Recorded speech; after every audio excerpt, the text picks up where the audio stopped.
तनवीर भूटानी और आज हम बात करेंगे कि औरतों में, विमेन में आर्थराइटिस ज़्यादा क्यों है और जॉइंट्स की प्रॉब्लम ज़्यादा क्यों है, जिससे कि जॉइंट रिप्लेसमेंट की ज़्यादा ज़रूरत लेडीज़ में क्यों पड़ती है।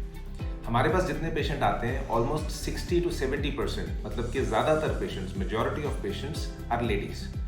और ये लेडीज़ को प्रॉब्लम शुरू हो जाती है इन एज अर्ली एज 40-45 की एज में नी पेन स्टार्ट हो जाता है, सीढ़ियाँ चढ़ने में दिक्कत आनी शुरू हो जाती है। तो ऐसा क्यों है? और ज़्यादा करके पेशेंट्स जो 60-65 की एज में, इवन यंगर एज ग्रुप में, जिनको जॉइंट रिप्लेसमेंट की ज़रूरत पड़ती है, out of 10 I would say 7 patient 10 में से आर लेडीज़।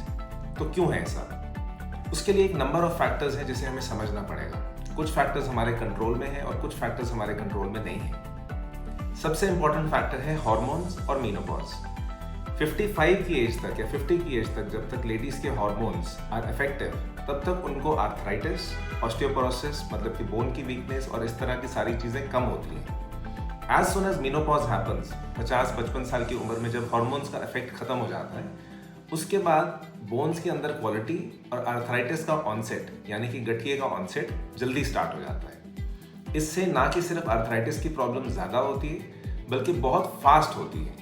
इससे इनको ज़रूरत पड़ती है आगे जाके जॉइंट रिप्लेसमेंट की, जो कि मेजॉरिटी ऑफ पेशेंट्स बन जाते हैं। Second, joint structure. एक वाइड पेल्विस लेडीज़ में, जिसके लिए चाइल्ड बर्थ के लिए ज़रूरी है, उसका इफेक्ट नीचे नीज के ऊपर पड़ता है। वाइड पेल्विस की वजह से जो नी के ऊपर वेट लेने का तरीका है, घुटने के ऊपर जो वजन आने का तरीका है, वो अलग होता है। इसके लिए जो जॉइंट रिएक्शन फोर्सेज हैं, जो फोर्सेज घुटने के अंदर चल रही हैं, उनके ऊपर जो इफेक्ट जॉइंट के ऊपर, कार्टिलेज के ऊपर, जिसे हम ग्रीज कह देते हैं, उसके ऊपर नेगेटिव इफेक्ट उस चीज़ का ज़्यादा होता है। इसीलिए ये प्रॉब्लम, आर्थराइटिस की प्रॉब्लम या जॉइंट्स की प्रॉब्लम लेडीज़ में, विमेन में ज़्यादा है।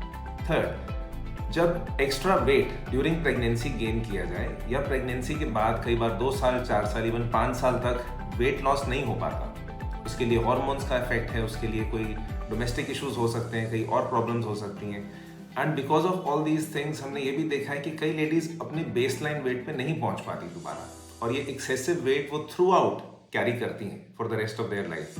And after menopause if anything ये वेट और बढ़ता ही है। So excessive weight also poses the risk of arthritis. इससे भी गठिए की प्रॉब्लम या आर्थराइटिस की प्रॉब्लम ज़्यादा होती है।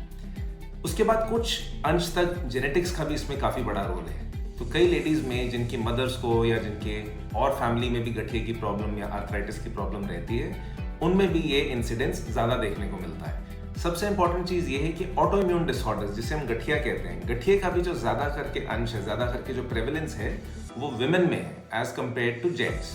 ये सब फैक्टर्स मिला के जब लेडीज़ के ऊपर ये सब इकट्ठा भावी होता है तो उनको आर्थराइटिस की प्रॉब्लम ज़्यादा आती है। पर इस सब चीज़ का ट्रीटमेंट है, ऑस्टियोपोरोसिस का ट्रीटमेंट है, weight loss, healthy lifestyle, avoiding of stairs, sitting cross legged, इन सब चीज़ों से धीरे धीरे करके हम अपना आर्थराइटिस का ऑनसेट भी डिले कर सकते हैं, उनके सिम्टम्स पे कंट्रोल पा सकते हैं, एक हेल्दी लाइफस्टाइल जी सकते हैं, अपनी बोन क्वालिटी को इंश्योर कर सकते हैं कि हम एक पेन फ्री एंड मोबाइल जिंदगी जितनी देर तक जीना चाहें उतनी देर तक जी सकते हैं। But we must also seek treatment. जब symptoms of pain, symptoms of deformity, जब लातें टेढ़ी होने लगें या ऐसा दर्द होने लगे जो रोज़ पेशेंट को पेन किलर लेने पे मजबूर कर दे, तब अपने डॉक्टर को ज़रूर कंसल्ट करिए। ज़रूर पूछिए कि क्या कारण है जिसकी वजह से हमें रोज़ पेन किलर खाना पड़ रहा है, पेन किलर खा के भी कई बार आराम नहीं आता। And once we see all these factors, once we take into account all these factors, हम रियलाइज़ करेंगे कि अच्छा treatment, timely treatment is very important, और वो हमें एक पेन फ्री लाइफ जीने में, एक हेल्दी लाइफ जीने में हेल्प करेगा। मोर टिप्स के लिए हमारे साथ जुड़े रहें। Thank you very much. मैं डॉक्टर तनवीर भूटानी आपका आज इस टॉक पे शामिल होने के लिए धन्यवाद करता हूँ।